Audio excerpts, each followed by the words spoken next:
Continuons en louange avec un temps de prière avant de commencer. Ô Père, prépare nos cœurs à ta rencontre. Prépare-nous par ton esprit. Illumine nos yeux, nos cœurs, nos pensées. On est distrait par plein de choses, Seigneur, incluant la tempête maintenant, mais on veut s'arrêter et savoir que tu es Dieu. On ne vient pas pour entendre un homme, mais on veut vraiment entendre ta parole prêchée. T'entendre nous enseigner, Seigneur. Il y a vraiment un enseignement qui change la vie. Tu prononces et des choses existent. Tu prononces et il y a les étoiles dans les cieux. Viens prononcer à nos cœurs, à nos pensées ici maintenant. Viens nous façonner à l'image de ton Fils par ta parole, par la prédication. Sois avec le prédicateur dans toute sa simplicité, dans toute son humanité, pour partager que ce qui est de Dieu. Pour se rappeler, pour être guidé que par ton esprit. Mais sois avec mes frères et sœurs, sois avec nous, Seigneur. On veut prendre au sérieux ta parole. On veut que ça pèse sur nos cœurs, ça reste avec nous. Parce que c'est trop facile de finir la journée, de commencer notre semaine et d'avoir déjà tout oublié. On ne veut pas l'oublier, oh Dieu. Pas cette rencontre avec toi. On veut que ça nous marque au fer rouge. Même si on ne comprend pas le comment du pourquoi, comme quand on a mangé, on est affecté, on veut être affecté en se nourrissant de ta parole maintenant. C'est une manne divine. Donc, viens nous nourrir et viens nous changer, on prie. Au nom de Jésus-Christ. Amen. Dans la parole, il y a plusieurs thèmes qui reviennent encore et encore. Pensez au royaume. Le royaume de Dieu, tu peux le voir dans l'Ancien, dans le Nouveau, et bien chez dans le livre de l'Apocalypse. L'un de ces thèmes, c'est l'idée des deux chemins ou des deux choix qu'on doit faire. Comme dans le livre de Proverbes. Encore et encore, on se fait dire, ça c'est le choix qui est sage, c'est celui qui est insensé. Il y a même un chapitre où est-ce que la sagesse et la folie est un peu personnifiée. La sagesse dit, vis comme ceci et tu vas vivre. Et la folie dit, non, vis comme ceci, tu vas avoir du fun, mais finalement tu vas mourir. Et c'est pas tout. Pensez à Israël. Lorsqu'il vient de rentrer dans la terre promise, Dieu lui dit, vous allez vous séparer en deux. 6 tribus vont aller sur une montagne puis mentionner les malédictions, les bénédictions si vous obéissez, si vous êtes fidèle. Mais ensuite, de l'autre côté, voici les malédictions si vous désobéissez, si vous êtes infidèle. Faites le choix. Jésus reprend un peu la même idée dans le sermon sur la montagne. À maintes fois, il va dire des choses comme entre vous pratiquez votre justice devant les hommes puis être récompensé sur la terre, ou vous le faites devant Dieu, et c'est lui qui va vous bénir. Vous rentrez par la porte étroite pour la vie éternelle, ou vous rentrez par la porte large pour la mort. Il va même terminer en disant, celui qui écoute et met en pratique le sermon, lui va bâtir sur le roc. Mais celui qui écoute et ne met pas en pratique, lui, c'est sur le sable. Encore, tu as des choix à prendre. Paul, c'est comme ça qu'il enseigne. Entre tu nourris la chair, qui est la mort, ou tu nourris le nouvel homme, qui donne la vie. Encore et encore et encore. Donc, c'est normal que quand Jean veut se lancer dans un enseignement de faire, d'obéissance, d'application, qu'il va aussi prendre le thème des deux options. Des deux choix. Donc, si vous voulez tourner, s'il vous plaît, dans 2 Jean. Et le chapitre 1 Jean et le chapitre 2. On va l'avoir. 1 Jean, chapitre 2. On veut continuer notre étude ce matin.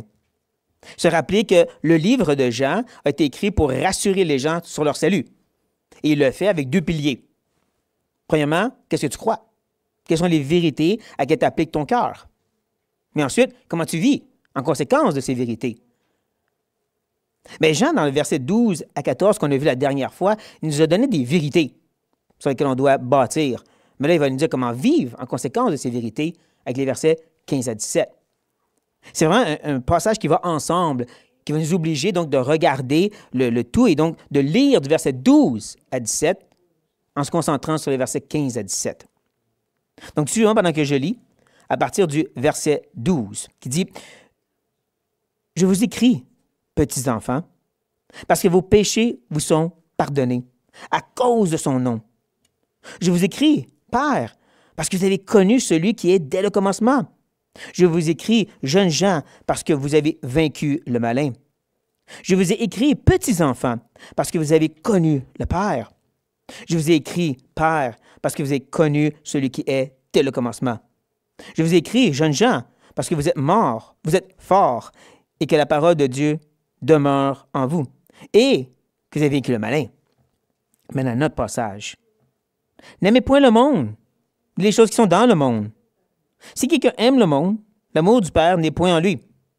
Car tout ce qui est dans le monde, la convoitise de la chair, la convoitise des yeux et l'orgueil de la vie, ne vient point du Père, mais du monde. Et le monde passe, et sa convoitise aussi. Mais celui qui fait la volonté de Dieu demeure éternellement. Donc, quelles sont les vérités, ou la vérité, que Jean a mentionnées dans les versets 12 à 14? Bien, il nous a dit que ceux qui sont en Christ, ceux qui ont cru en Jésus, leurs péchés sont pardonnés. Ils ont une nouvelle relation avec le Père. Et en plus, très important, ils ont vécu le malin. En d'autres mots, c'est l'Évangile. L'Évangile, ce n'est pas juste Jésus sauve. Laisse Jésus dans ton cœur. Non, c'est la réalité. Oui, Jésus est mort pour nos péchés, ressuscité pour notre justification et pour nous donner une nouvelle vie. C'est ça qu'on témoigne par le baptême, comme Romains 6 nous dit. On témoigne au monde. J'étais mort, enseveli avec Christ et ressuscité avec lui en nouveauté de vie. Donc, on garde en tête cette idée justement que le mal a été vaincu dans cette nouvelle naissance que nous avons. Et là, on regarde les versets 15 à 17. Où est-ce que Jean va appeler les gens à faire un choix entre le monde et Dieu. Il va les aider à faire ce choix en leur faisant comprendre quelle est la source de leur choix et ensuite, ultimement, la fin de ce choix. Donc, on commence avec l'appel. Il va leur dire « N'aimez point le monde ». Quand on réalise que c'est le seul commandement de tout notre texte, le seul impératif qui met de l'avant, c'est tout simplement « N'aimez point le monde ». Le reste du passage, c'est pour nous convaincre de ne pas aimer le monde. Donc, c'est important ce commandement-là. C'est important de bien le comprendre aussi. Pour certaines personnes, le monde, c'est des choses grossières, horribles, dégueulasses. Ça, c'est des grosses affaires que nous, on ne fait pas. Donc, on peut se taper dans le dos. On ne fait pas ça, nous autres. Il ne faut pas faire ça. Il ne faut pas créer une liste de péchés que nous, on ne fait pas, puis dire, voilà, je ne pêche pas. C'est pas mal ça marche. Pour d'autres, c'est vraiment les choses que le monde crée. Il ne faut pas t'écouter les films du monde, les émissions du monde, la musique du monde. Les films chrétiens, ça, c'est correct. Je ne pense pas que c'est même ça marche non plus. Et pour nos chers amis puritains, les gens d'autrefois, le monde, c'était jouer aux cartes, fumer puis boire. Tant que tu ne fais pas ça, tu n'es pas dans le monde. Je ne pense pas que c'est juste ça. Je crois que la réponse se trouve dans les mots que Jean utilise. Le mot « monde », c'est « cosmos ». Ce mot a deux définitions. La première définition, c'est la terre habitable, où il y a les êtres humains. Les gens, en d'autres mots. Ça, c'est cosmos. Si c'est ça que Jean veut dire, il y a un problème. Ce même Jean dit dans Jean 3,16, « Car Dieu a tant aimé le monde ». Donc, si Dieu l'a aimé le monde, mais Jean nous dit qu'il ne faut pas l'aimer, il se contredit. Ça ne peut pas être ça. L'autre définition de cosmos, c'est plus la mentalité, l'idéologie, les façons de penser qui existent dans ce monde. Le mot, la philosophie, et la psychologie, et ainsi de suite, qui est de ce monde. Ça fait plus de sens. Un peu comme Paul dit dans Éphésiens, on était morts de nos péchés et transgressions, suivant le train de ce monde, sa façon de penser. Ou comme il dit dans Romains 12, qu'il ne faut pas justement tomber dans le moule du monde, sa façon de penser. Que c'est ça qu'on doit ne pas aimer. Agapé. Qui fait drôle, parce que l'agapé, c'est l'amour que Dieu a pour nous. C'est l'amour qu'on devrait avoir les uns pour les autres. Mais arrêtez, le mot en soi est neutre, bien sûr. Il veut dire, c'est un amour d'engagement. Tu prends plaisir dans quelque chose et tu te lances dedans. C'est un amour de choix. Il dit qu'il ne faut pas s'engager. Il ne faut pas se donner. Il ne faut pas prendre plaisir dans la mentalité, l'idéologie, la façon de penser qui existe dans le monde. Et c'est drôle parce qu'il ne va pas définir. Pas tout de suite, en tout cas. Il va venir s'expliquer plus tard en avançant dans le texte. Mais pour maintenant, il nous laisse comme ça. Il n'a pas de liste. N'aimez pas le monde comme « allez pas là, faites pas ça, puis faites pas ça, c'est correct ». Non, on veut des listes. Jean, dis-nous tout simplement quoi faire et pas faire. Non. L'appel ici, c'est examiner nos cœurs, nos pensées, nos choix, nos décisions. Est-ce que c'est vraiment une mentalité qui est du monde ou de Dieu? Mais on ne va pas tout de suite répondre à ça. On va avancer avant, pièce par pièce.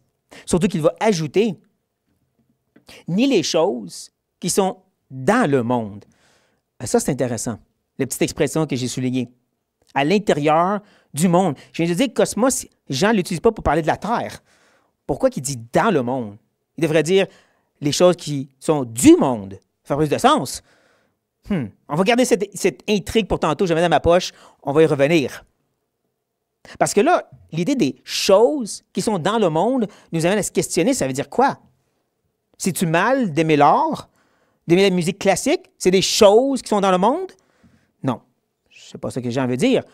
Comme je l'ai mentionné, le monde, c'est les mentalités. C'est la façon de penser. Et on va voir au verset 16, il va nous montrer les choses qui sont dans le monde. Et ce n'est pas des choses physiques palpables, comme l'or, ou ainsi de suite. Mais ça, on va voir tantôt. On met dans la poche aussi pour tantôt. Les poches ne vont pas trop se remplir, je vous promets, c'est tout, juste 2 poches. Mais là, on prend en note justement qu'il a répété 2 fois le monde. N'aimez point le monde. Il y a des choses qui sont dans le monde. Et devine quoi, il répète une 3e fois. Si quelqu'un aime le monde, c'est quand dans la Bible, ça répète, et répète, et répète, ça veut dire que c'est important. Surtout 3 fois. Dieu est saint, saint, saint. Que Jean prenne le temps de dire vraiment, n'aimez point le monde, ni les choses qui sont dans le monde. Si quelqu'un aime le monde, ça semble répétitif et redondant pour dire, voyez-vous le monde? N'aimez pas ça.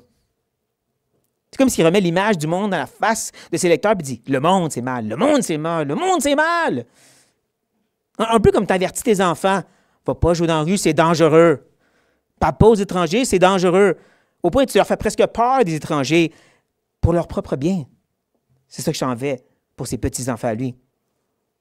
Il veut vraiment qu'ils reconnaissent le danger de cette mentalité, façon de penser qui est dans le monde et qu'on ne doit pas prendre à la légère, qu'on doit prendre au sérieux. Ça doit peser sur nos cœurs à quel point que Dieu est en train de mettre devant notre face la réalité du danger qu'il y a dans ce monde. Mais il ne dit pas encore pourquoi. Il va nous dire à la place que si quelqu'un aime le monde, il s'engage, il s'attache aux façons de penser du monde, l'amour du Père n'est point en lui. C'est vraiment tranchant, ça, n'est-ce pas? C'est un ou l'autre. Jean, il est comme ça. Jésus aussi, il est comme ça. Hein? C'est un ou l'autre. Tu n'as pas de choix ici. Il n'y a pas de zone grise. J'aime un peu le monde, puis j'aime aussi Dieu. Non. Mais avant, prenez note de la fin. En lui.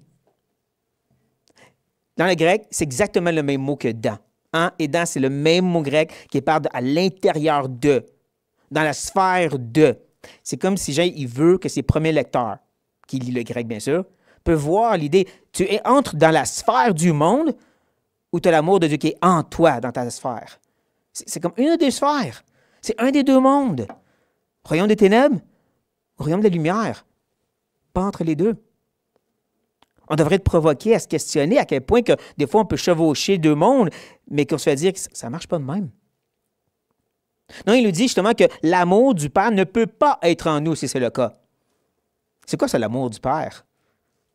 Est-ce que c'est l'amour que le Père a pour nous ou l'amour qu'on a pour le Père? Lui pour nous ou nous pour lui? Voici ma réponse. Oui. C'est pas une réponse, ça. Les 2. Quand tu regardes le contexte, tu vois qu'il parle des 2. C'est autant l'amour que le Père a pour nous que nous, on a pour lui. Les 2 côtés de la même médaille. Parce que d'un côté, justement, l'amour de Dieu est si envahissante, si dominante. Oui, elle ne prend pas toute la place qu'elle devrait.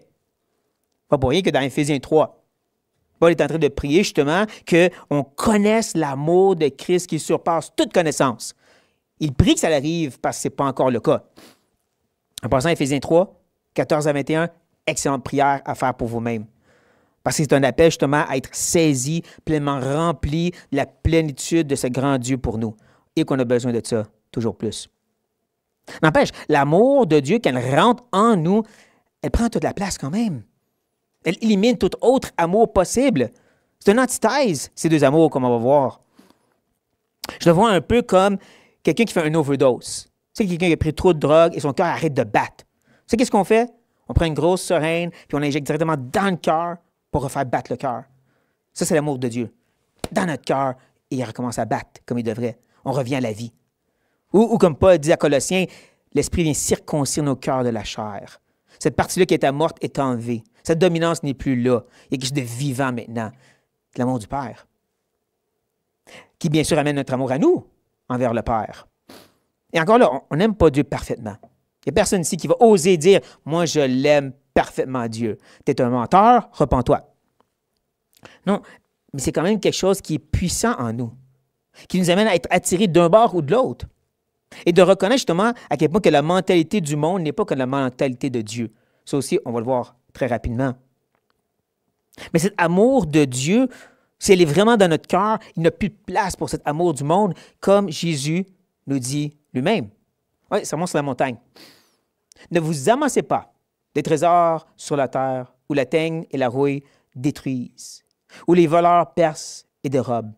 Mais amassez-vous des trésors dans le ciel, où la teigne et la rouille ne détruisent point, et où les voleurs ne percent ni dérobent. Car, très important, là où est ton trésor, ce que tu trésores, ce que tu désires, là aussi sera ton cœur. Il semble pas avoir de possibilité que tu aies le cœur autant dans les choses du paradis, éternité avec Dieu, qu'ici sur la terre. Jésus dit non, c'est un ou l'autre.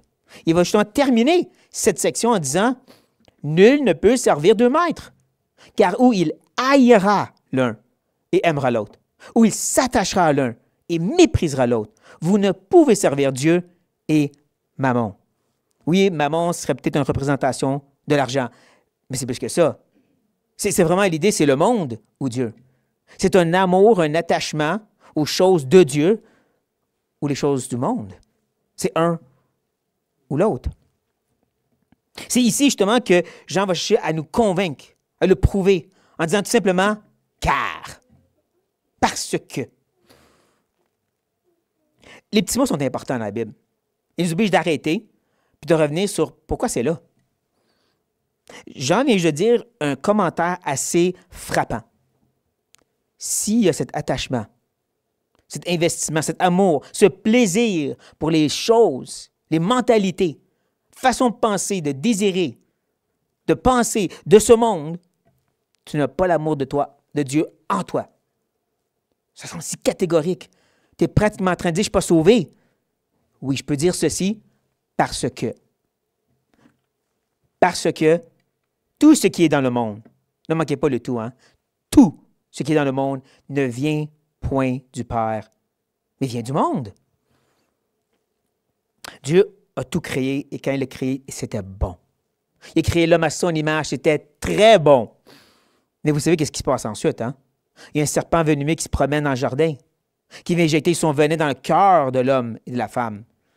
Un venin de rébellion, de résistance, de haine contre Dieu. Et donc, depuis ce temps, tous les petits-enfants de Adam et Ève, qui faisaient toute l'humanité, ont quelque chose dans leur cœur qui est anti-Dieu. C'est pas toujours comme les athées qui lèvent le poing et qui disent « Dieu n'existe pas, Dieu est mort ». Non, mais quand même, dans le cœur de l'homme, qui met ensemble les mentalités, les philosophies, il y a quelque chose qui est anti-Dieu là, à cause de ce venin de la chute. Et donc, tout ce qui vient de ce monde va avoir ces petites touches anti-Dieu. Même si ça paraît neutre, ce ne l'est pas. C'est ça que j'essaie de nous dire. La source en soi va être anti-Dieu et donc du monde. Il n'y a pas de lui. Et là, il va nous aider en nous présentant au moins quelques exemples des mentalités, hein, les choses de ce monde. Là, on sort de notre poche. C'est ce qu'on disait tantôt, l'autre poche. Mais avant, j'ai besoin d'une gorgée d'eau.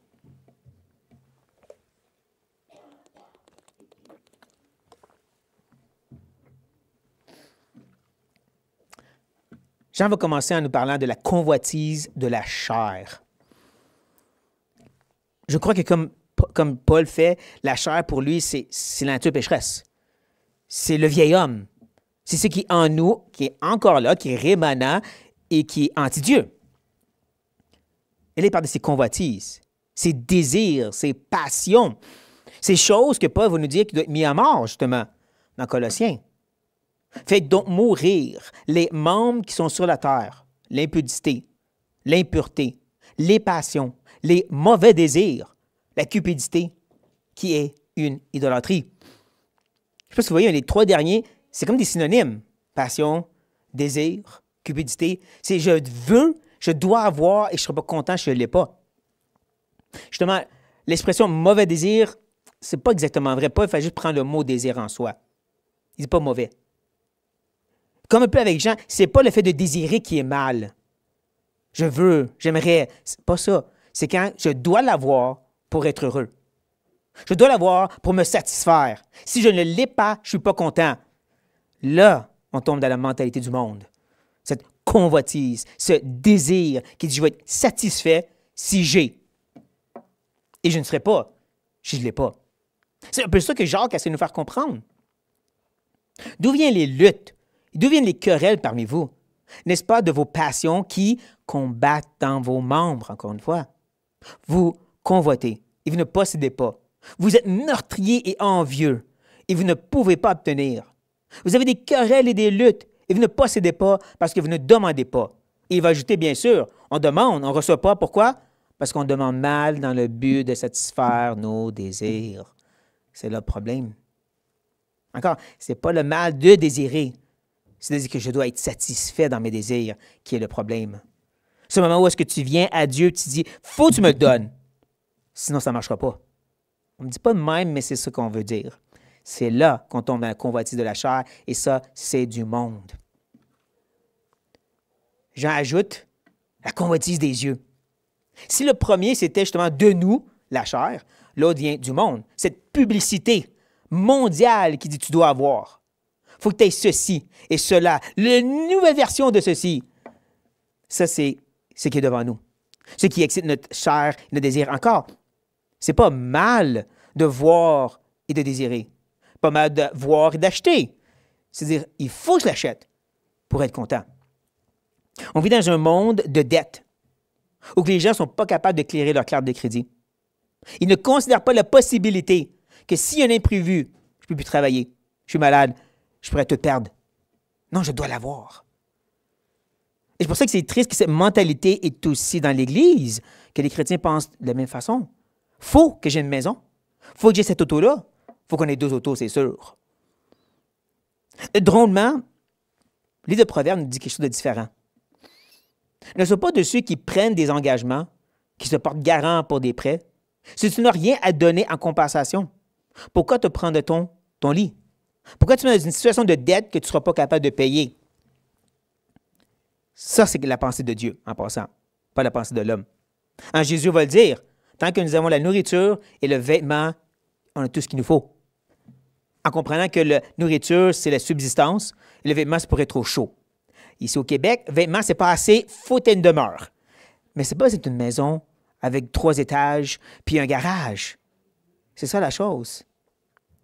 C'est vraiment cette idée qu'il le faut parce que le monde me dit, c'est ça qu'il te faut. Ça, c'est la convoitise des yeux. Puis bien sûr, ultimement, l'orgueil de la vie. Quelle phrase assez particulière.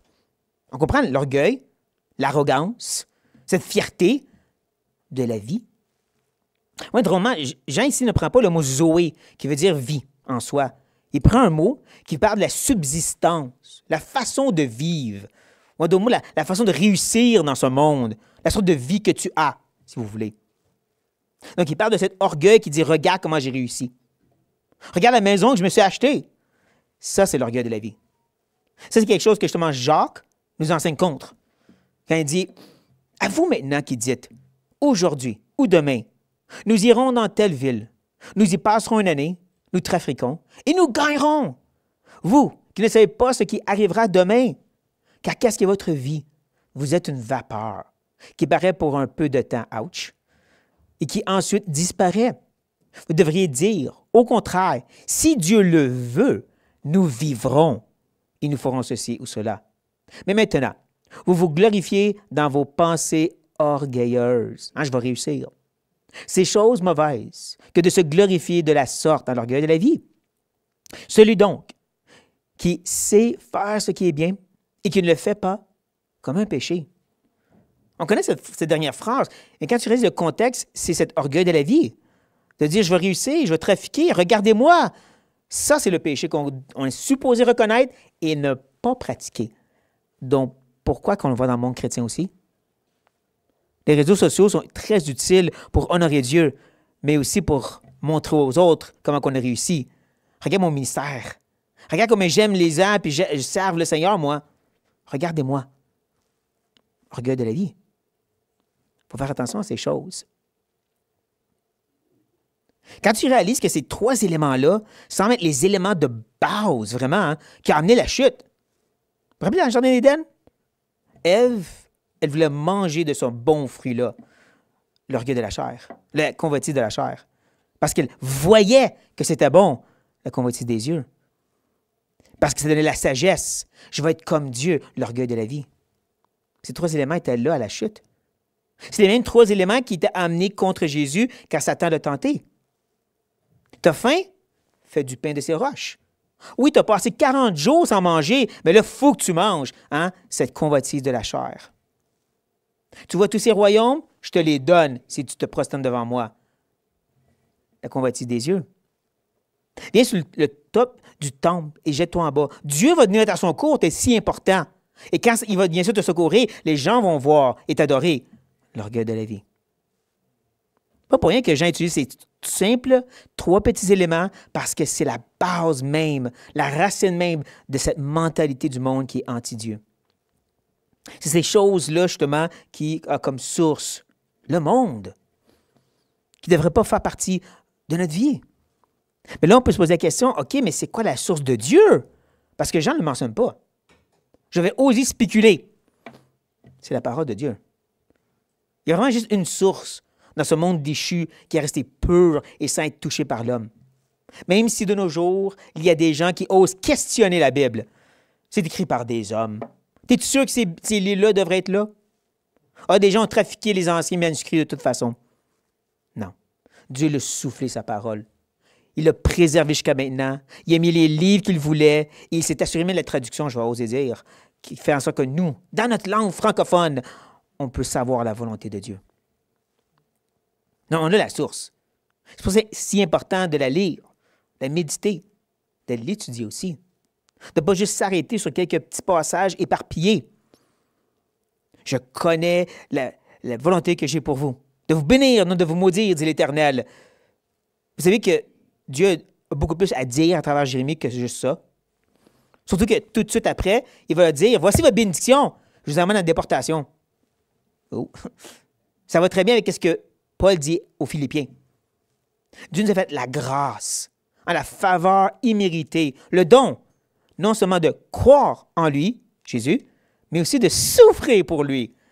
Hey, wow, merci, c'est pour la bénédiction de souffrir pour toi. Ça, c'est comme ça que Dieu pense. Ça, c'est prendre la totalité de la parole pour comprendre les pensées et la volonté de Dieu. Cette bonne source pure pour nous, qui va nous aider à réfléchir comme lui. Donc là, on commence à voir pourquoi justement qu'on ne faut pas aimer, s'attacher, s'engager à ces mentalités du monde parce qu'ils sont tellement anti-Dieu, mais qu'on doit rechercher ce qui est de lui. Mais il y a une autre raison. Oui, parce qu'il va ajouter, le monde passe. Il est transitoire. Il va venir à une fin. Et je ne crois pas ici que Jean fait référence à la planète en soi. Tu sais qu'il y aura une nouvelle terre et un nouveau cieux. Non, parce qu'on l'a vu, cosmos, ce n'est pas la Terre présentement pour Jean. Cosmos, c'est les mentalités, les philosophies, façon de penser du monde. Ça passe. Ça, c'est transitoire. Ça change. Comment on change de culotte? Si on regarde l'histoire chrétienne, pas juste l'histoire chrétienne, mais toute l'histoire, et je suis un peu un fanatique de l'histoire, j'aime beaucoup étudier sur les différents peuples et les gens d'autrefois, et vous allez voir, les mentalités changent constamment, de génération en génération. Même nous, là, si on regarde juste de 100 ans environ, il y avait un temps où est-ce que le monde reconnaissait que Dieu était au contrôle de tout et il avait tout créé. Ensuite, la science est arrivée et elle a dit non, nous on a toutes les réponses. Dieu, pas besoin de ça. Maintenant, on dit non, chacun a sa vérité. Les choses continuent toujours à changer. On recule juste un petit peu. Où est-ce que la psychologie nous disait c'est une maladie mentale, tous les aspects sexuels qui ne sont pas hétérosexuels. Maintenant, on dit tout ce qui est non hétéro, tu les laisses faire parce que sinon tu leur crées une maladie mentale. Les choses changent. Passager. Toujours en train de fluctuer. Pour ça que quand Jésus a parlé justement, que si tu écoutes et ne mets pas en pratique son enseignement, bien sûr, ça va être celle du monde, c'est comme bâtir sur du sable. Ça ne tient pas. C'est instable. Ces choses changent, et comme on l'a dit justement, et ces convoitises, ces mentalités, toutes ces choses sont toujours en train d'être modifiées, remises en question. La psychologie, les livres de psychologie est toujours en train de grandir. Les maladies mentales en train d'être découverts, c'est incroyable, parce que c'est toujours en train d'ajouter. Donc, autant qu'il y a un aspect de vérité, autant qu'ils sont toujours en train de changer aussi. Et c'est ça qu'il faut faire attention. Mais il y a quelque chose qui est stable, qui demeure éternellement. Et ça, c'est ce qui est de Dieu. On l'a déjà vu. Ça, c'est le contraste qu'on est en train de faire ici. Le roc d'un Dieu qui ne change pas. Donc, ces enseignements ont toujours été, il y a 2000 ans, il y a 4000 ans, 6000 ans, ça n'a pas changé. Comparé aux mentalités, philosophies, psychologie du monde, toujours en train d'être repensé et modifié. Mais ce n'est pas juste l'idée qu'il fait un contraste, parce qu'il l'a dit aussi. Mais celui qui fait la volonté de Dieu demeure éternellement. C'est quoi, c'est la volonté de Dieu? Est-ce comme les mystiques qui croient que c'est quelque chose que tu dois rechercher? Que tu dois comprendre qu'est-ce que Dieu veut pour ta vie? Non. Non, parce que dès le début, dès la loi quand elle a été donnée, Dieu a dit, les choses révélées sont pour vous et vos enfants pour les obéir. Les choses cachées, ça c'est à moi. Et Paul aussi amène la même idée, encore et encore. Quand il appelle les gens à vivre sur la volonté de Dieu, il va leur dire c'est qu'est-ce qui a été donné, révélé, écrit, les Écritures. Ça, c'est la volonté de Dieu. Donc, est-ce qu'il est en train de dire que celui qui fait la volonté de Dieu, c'est lui qui va être sauvé? Il est en train de dire qu'on est sauvé en faisant la volonté de Dieu? Oui. Attendez, me l'épiter. Guy, baisse la roche, s'il te plaît. Donne-moi une chance. Oui, c'est de faire la volonté de Dieu qui va nous sauver. Et voici pourquoi je dis ceci. C'est le même auteur de l'Évangile de Jean. Ce même auteur qui, dans Jean 6, nous donne une histoire où est-ce que la foule vient à Jésus. Il lui demande, c'est quoi la volonté de Dieu? Puis il lui dit, la volonté de Dieu pour la vie éternelle, c'est de croire en son Fils. Donc oui, ça commence par faire la volonté de Dieu en croyant en son Fils. C'est ça l'affaire. De reconnaître qu'on est pécheur, digne d'un jugement que Jésus a pris sur lui à la croix. De croire qu'il est mort pour nos péchés et ressuscité pour notre justification. Ça, c'est faire la volonté de Dieu pour commencer. Mais ce n'est pas tout. Parce que dans le discours dans la chambre haute, Jésus dit à ses disciples, si vous m'aimez, là, je vais oser croire que ce matin, vous aimez le Seigneur, même si c'est imparfaitement. Si vous l'aimez, gardez ses commandements. Encore, ce n'est pas l'idée obéissez ou sinon vous allez perdre votre salut.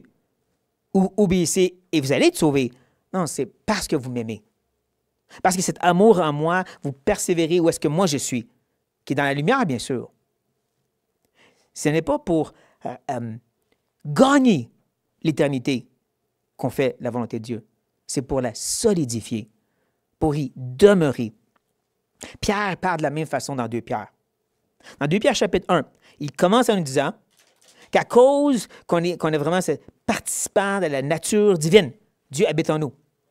On doit mettre en pratique, mettre tous les efforts possibles pour ajouter à notre foi la vertu. Et la vertu, la sagesse, et ainsi de suite. Et c'est là qu'il va ajouter ceci. Car si ces choses sont en vous, les choses que j'ai cherché à mettre en pratique dans ces vertus, en cette sanctification que Pierre a mentionnée, si ces choses sont en vous, et ils sont avec abondance, elles ne vous laisseront point oisifs ni stériles pour la connaissance de notre Seigneur Jésus-Christ. Mais celui à qui ces choses ne sont point est aveugle. Il ne voit point de loin. Il a mis en oubli la purification de ses anciens péchés. C'est pourquoi, frères, sœurs, tout le monde ici, appliquez-vous d'autant plus à affermir votre vocation et votre élection. Car en faisant ceci, vous ne broncherez jamais. C'est ainsi, en effet, que l'entrée dans le royaume éternel de notre Seigneur et Sauveur Jésus-Christ vous sera pleinement accordée, pas c'est la clé qui va ouvrir la porte, mais c'est qui va solidifier le fait que tu vas y rentrer. Si tu marches sur le chemin étroit qui est illuminé, tu es certain qu'il va mener directement vers le ciel. Mais quand tu commences à faire des détours dans cette forêt ténébreuse du monde, là, tu n'es point de certitude. Il y a la possibilité que tu te perds et tu te perds pour toujours. C'est pour ça que tu restes ici, pas pour mériter, mais parce que tu veux t'enligner vers ce chemin. De ce sens-là, justement, il parle de solidifier, de demeurer éternellement en faisant la volonté de Dieu. Et c'est là qu'on voit aussi que Jean est en train de terminer avec un petit contraste avec ce qu'il a déjà dit. Ce n'est pas un commandement qu'il donne, c'est un fait. Celui qui fait la volonté de Dieu demeure éternellement. Point. Et c'est en contraste avec le fait d'aimer le monde. Le seul commandement. Il ne faut pas aimer ce monde. Parce que ce monde a des mentalités de convoitise, d'orgueil qui ne viennent pas de Dieu. Des mentalités qui sont passagères et toujours en train de changer. Et donc, ils n'ont aucune place dans nos vies. Dans la place, on veut rechercher ce qui est de Dieu et qui nous amène à demeurer éternellement. Mais en même temps, il faut faire attention ici, parce qu'on ne peut pas tomber dans l'extrême. L'extrême qui nous dit, ben, c'est simple, fais pas ceci, fais pas cela, puis va pas là. Et voilà, tu n'aimes pas le monde. Et aussi l'autre extrême. L'autre extrême qui dit, ben, Martin, il a clairement dit, si tu veux une maison, tu es mondain. Je n'ai pas dit ça. Non, en réalité, ce que j'ai proposé, ce que j'ai mentionné, c'est qu'on doit questionner nos désirs, nos choix, ce qui tire dans nos cœurs. Est-ce que c'est vraiment selon Dieu ou selon les pensées de ce monde? Cette convoitise, ce besoin que le monde nous dit qu'on doit avoir, mais que Dieu dit non. Encore ici, ça n'exclut pas le fait d'avoir des vacances, mais ça nous rappelle de vraiment questionner. Dieu nous interpelle à chercher ce qui nous sanctifie. Est-ce que ces choses que je désire, que je recherche, vont m'aider à grandir dans ma foi et ma relation avec Dieu? Vont m'aider à nourrir cette sanctification, me transformer plus à l'image de Christ. Encore là, il n'y a pas de liste. Si tu achètes une maison, tu ne peux pas grandir dans ta foi. Non. Si tu prends des vacances qui coûtent super cher, tu ne vas pas grandir dans ta foi. Non, ce n'est pas l'idée. L'idée, c'est vraiment de questionner à quel point que nos décisions, que nos projets, nos pensées, est-ce qu'ils sont nourris par Dieu, par sa parole, par son esprit ou par le monde? Et ça, c'est quelque chose qu'on peut faire que chacun de nos côtés. C'est pour ça que, vraiment, avant de prier, vous donnez un petit moment. Pensez vos têtes et examinez vos cœurs devant Dieu. Et ensuite, je vais terminer avec un temps de prière. Donc, s'il vous plaît.